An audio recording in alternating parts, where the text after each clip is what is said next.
میرے محترم، تو اللہ نے 1,24,000 انبیاء کرام اس دنیا میں بھیجے. جو نبی آتا تو اسی کلمے کی دعوت کو لوگوں کے پاس لے کر جاتا کہ لوگوں لا الہ الا اللہ پڑھ لو کامیاب ہو جاؤ گے، لا الہ الا اللہ پڑھ لو کامیاب ہو جاؤ گے.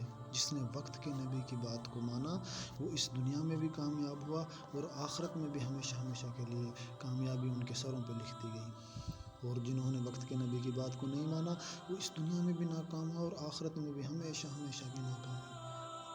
تو میرے بھائی دوستوں بزرگوں، حضرت نوح علیہ السلام نے 950 سال اس دین کی تبلیغ کی، اس کلمے کی دعوت کو لے کے لوگوں کے پاس جاتے رہے. ان کو اتنی تکلیفیں ان کو دی جاتی کہ لوگ پتھر مارتے، اتنے پتھر مارے جاتے کہ پتھروں کے نیچے دبا دیا جاتا. اٹھتے اور پھر اسی کلمے کی دعوت کو لے کے لوگوں کے پاس چلتے.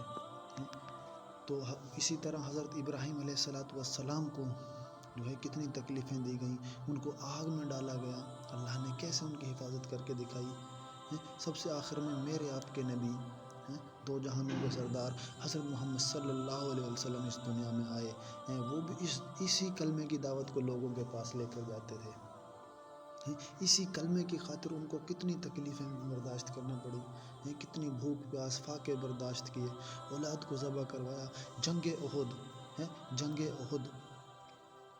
احد میں صحابہ کرام نے آپ صلی اللہ علیہ وسلم کو جو ہے ایک دائرے میں گھیرے میں لیا ہوا تھا کہ کوئی چیز آپ کو نقصان نہ پہنچا سکے، کوئی کافر آپ کو نقصان نہ پہنچا سکے. 10 بڑے صحابہ 10 صحابہ جنہوں نے آپ کو گھیرے میں لیا، جس میں حضرت ابو بکر، حضرت عمر، حضرت علی، حضرت زبیر، حضرت طلحہ، سعد بن وقاص، عبادہ بن بشر رضی اللہ تعالیٰ عنہ، قتادہ بن نعمان رضی اللہ تعالیٰ عنہ، سہل بن حنیف رضی اللہ تعالیٰ عنہ، سعد ابن معاذ رضی اللہ تعالیٰ عنہ، سعد بن عبادہ رضی اللہ تعالیٰ عنہ اور ابو دجانہ رضی اللہ تعالیٰ عنہ. ان 10-12 صحابہ نے آپ کو جو ہے گھیرے میں لیا ہوا تھا. تو حضرت طلحہ رضی اللہ تعالیٰ عنہ جو تیر آتا اپنے ہاتھ پہ لیتے، اتنے زخمی ہو گئے کہ ہمیشہ کے لیے ان کا جو ہے ہاتھ ضائع ہو گیا. اور اسی طرح جو ہے قتادہ بن نعمان رضی اللہ تعالیٰ عنہ جو تیر آتا اپنا سینہ آگے کر دیتے کہ میرے نبی تک کوئی وار نہ پہنچے، کوئی تیر نہ پہنچے، کوئی تلوار نہ پہنچے، کوئی وار نہ پہنچے. جو تیر آتا اپنے سینے پہ لیتے تو ایک تیر جو ہے ان کی آنکھ پہ آ کے لگا، ان کی آنکھ میں آ کے لگا تو آنکھ باہر نکل آئی، ایک آنکھ کا کیما باہر نکل آیا. تو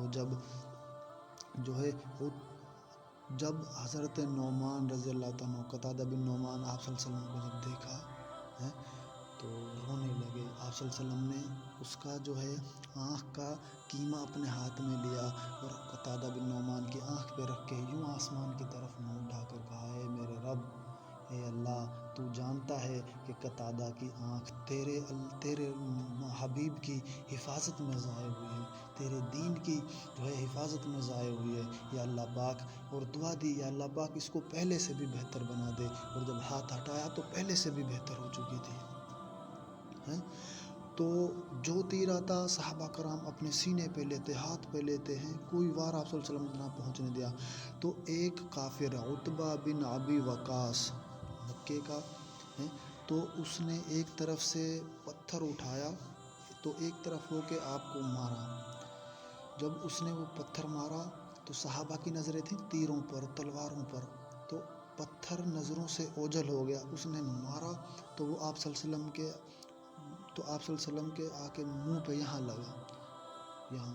تو آپ ایسے یوں گرے پیچھے ایک کھڈا تھا، اس میں ایک پتھر کی نوک پہ جا کے آپ کا سر لگا اور آپ بے ہوش ہو گئے. صحابہ کرام نے سمجھا آپ شہید ہو گئے. تو تھوڑی دیر کے بعد آپ کو ہوش آیا تو صحابہ کرام نے موقع کو غنیمت سمجھا اور کہا، یا رسول اللہ، اب تو ان کے لیے بد دعا فرمائیں جنہوں نے آپ کا یہ حال کر دیا.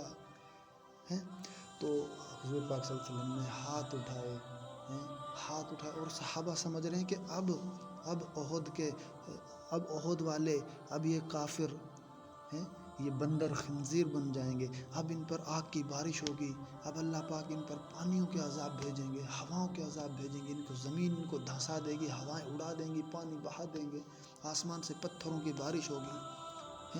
صحابہ کرام تو آپ صلی اللہ علیہ وسلم نے ہاتھ اٹھائے اور کیا کہا، اے میرے رب، یا اللہ پاک میری قوم کو معاف کر دے، انہیں میرا پتہ نہیں ہے.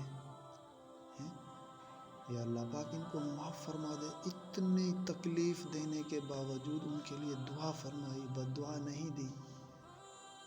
کس کریم ذات سے واسطہ